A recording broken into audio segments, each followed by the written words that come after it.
क्या थोड़ा सा ही चलने पर आपकी सांस फूलने लगती है? किसी काम में मन नहीं लगता? हाथ पैर ठंडे हो जाते हैं?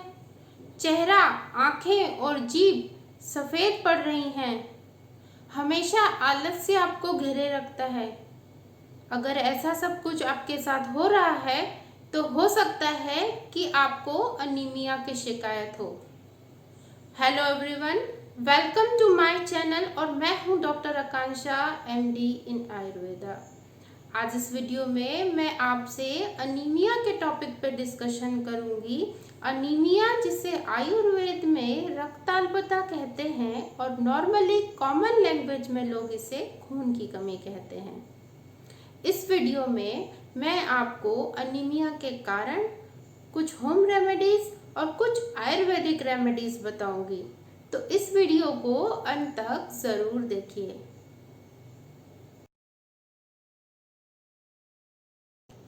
अनीमिया के कारणों की बात करें तो वैसे तो अनीमिया के बहुत सारे कारण हैं, लेकिन जो मुख्य कारण है यानी कि जो मेन कारण है वो है ब्लड में हीमोग्लोबिन की कमी।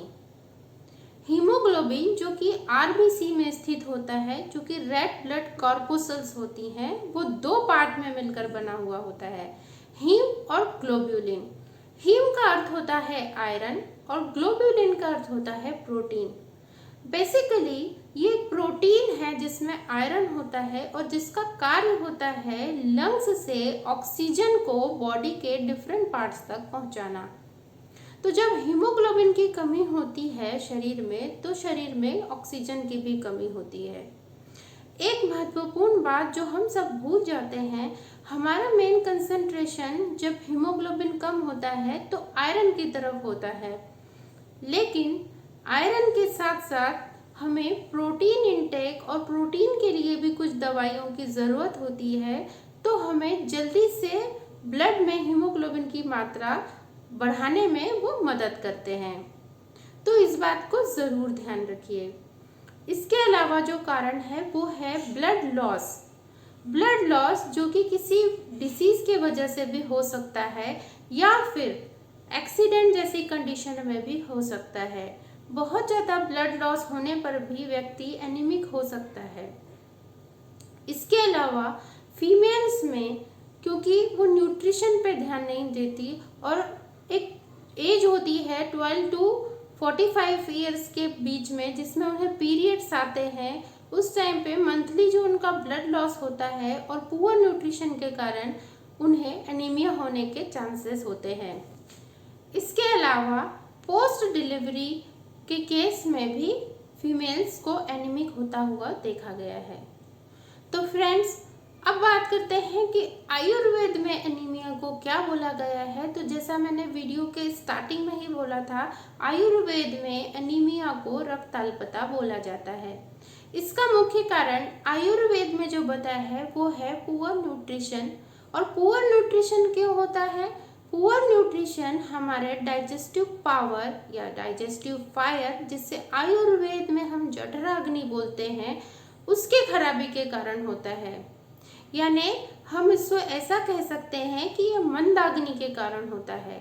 जब अग्नि मंद होती है तो हमारा डाइजेशन सही प्रकार से नहीं हो पाता है और जो भी हम खाना खाते हैं उससे न्यूट्रिशन हमारी बॉडी को नहीं मिल पाता है।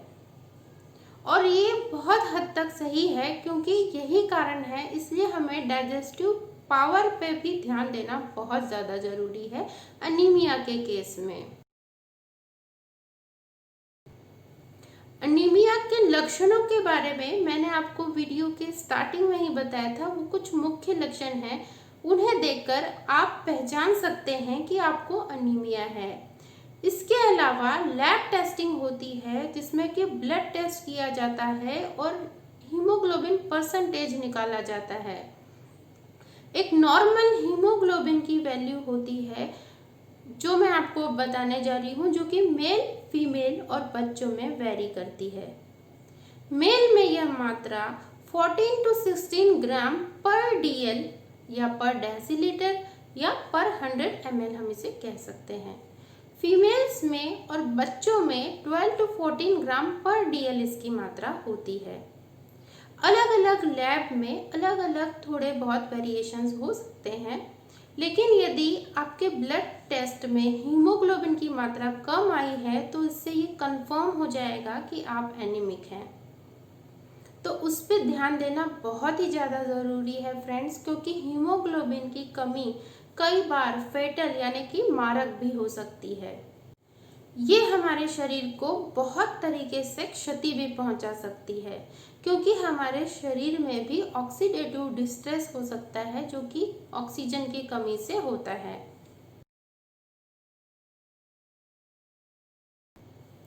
होम रेमेडीज की बात करें तो सबसे पहला होम रेमेडी जो आता है वो है आयरन के बर्तन को यूज करना, यानी कि आयरन के यूटेंसिल्स को यूज करना। जब भी आप लोहे के बर्तन में खाना बनाएंगे तो उसमें आयरन के कुछ तत्व जो कि पोषण प्रदान करेंगे शरीर को, वो मिक्स होते हैं। तो हमेशा जो भी एनीमिक है उन्हें आयरन के बर्तनों का यूज करना उनके लिए बहुत ही ज़्यादा बेनिफिशियल होगा। इसके साथ ही बीटरूट का जूस और गाजर का जूस आप मिक्स करके पी सकते हैं। फ्रेंड्स, वैसे तो इसे ऐसे ही खाना बहुत ही ज़्यादा लाभकारी होगा, लेकिन अनीमिया के केस में क्योंकि हमें ज़्यादा मात्रा में इसका जूस चाहिए और उतनी ज़्यादा मात्रा में खाना मुमकिन नहीं है, तो इसका जूस लेना ही बेहतर होगा। हाफ ग्लास गाजर का जूस और हाफ ग्लास आप बीटरूट का जूस मिक्स करके आफ्टर ब्रेकफास्ट या ब्रेकफास्ट के टाइम आप इसे ले सकते हैं।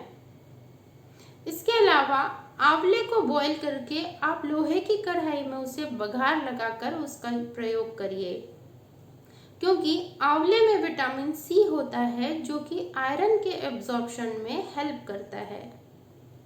जब भी स्नैकिंग करने का मन हो तो गुड़ और चना खाइए, वो बहुत ही ज़्यादा हेल्पफुल होगा, क्योंकि गुड़ में आयरन होता है और चना प्रोटीन का सोर्स है।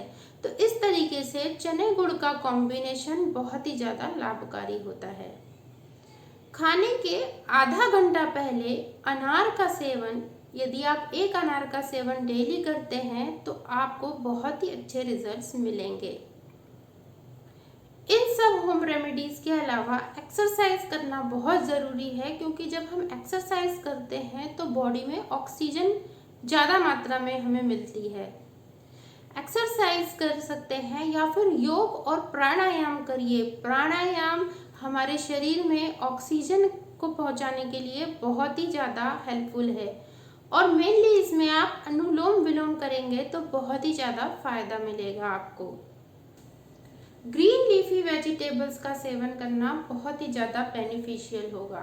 जितनी ज़्यादा से ज़्यादा मात्रा में हो सके ग्रीन लीफी वेजिटेबल्स का सेवन जरूर करें, स्पेशली स्पिनिच का, जिसे पालक कहते हैं। पालक का सूप बनाकर उसे आयरन यानी कि लोहे के बर्तन में आप बघार लगाकर भी उसका सेवन कर सकते हैं। इसके अलावा जो लोग नॉन वेजिटेरियन हैं वो मीट का सेवन कर सकते हैं और सी फूड में प्रॉन्स का सेवन कर सकते हैं। ये सारा होम रेमेडीज जो हैं वो आयरन की कमी को दूर करेंगे और इस वजह से हीमोग्लोबिन बढ़ाने में बहुत ही ज़्यादा हेल्पफुल होंगे।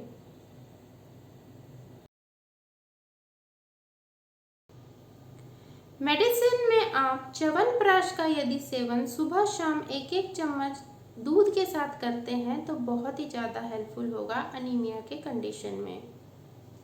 आंवले के जूस का सेवन भी बहुत ज़्यादा लाभकारी होगा। जैसा मैंने होम रेमेडीज में भी बताया था, आंवला विटामिन सी का रिच सोर्स है जो कि आयरन के एब्जॉर्प्शन में हेल्पफुल होता है। इसके साथ ही आयुर्वेद में वर्णित लोहासव और अश्वगंधा को मिक्स करके आप ले सकते हैं।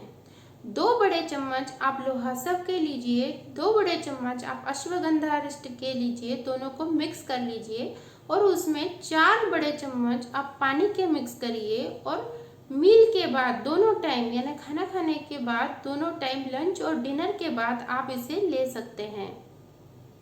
इसके साथ ही आयुर्वेद में बहुत सारे मेडिसिन हैं जो कि अनीमिया के केस में आपको जल्दी उभरने के लिए आपकी बहुत मदद कर सकते हैं, लेकिन वो मेडिसिन हम पेशेंट को ऑब्जर्व करके देते हैं, पूरा पेशेंट का एग्जामिनेशन करके देते हैं कि उनका कारण क्या है अनीमिया का उसे देख कर देते हैं, क्योंकि निदानम परिवर्जनम ये आयुर्वेद में कहा गया है, हम कारणों का निवारण करते हैं। तो किस कारण से अनीमिया हुआ है वो हमारे लिए जानना बहुत ही ज़्यादा ज़रूरी होता है।